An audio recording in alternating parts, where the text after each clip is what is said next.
He is not saying you have to overcome, because we do not overcome by our own self-effort.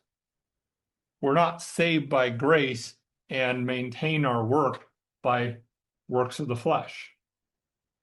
Okay, we are saved, and actually it's even over in Ephesians, Ephesians chapter 2 and verse 8, when we're looking at that.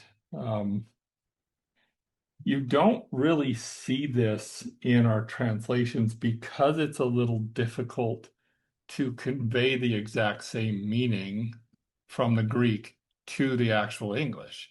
So some of our translations get a little sloppy when you run into what is called a perfect and it's a perfect in your verb. And the concept of that is it's saying that an action happened in the past and the effects of that action continue on into the present and on into the indefinite future. So you can see that's a little hard to actually, how do you express that in English?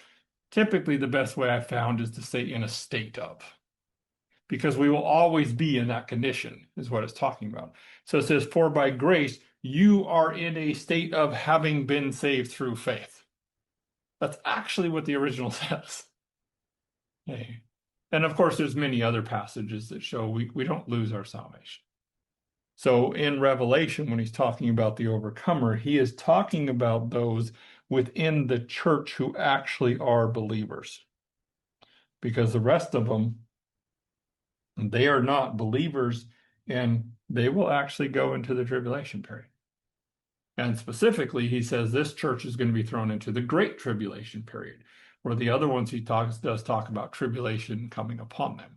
But this one specifically, he says the great tribulation, which is the last half of the tribulation period, which also gives us an indication that it is very likely that Catholicism, in some form or another, will actually be part of Babylon, the harlot, that religious system is going to rise, which we'll look at some details on that.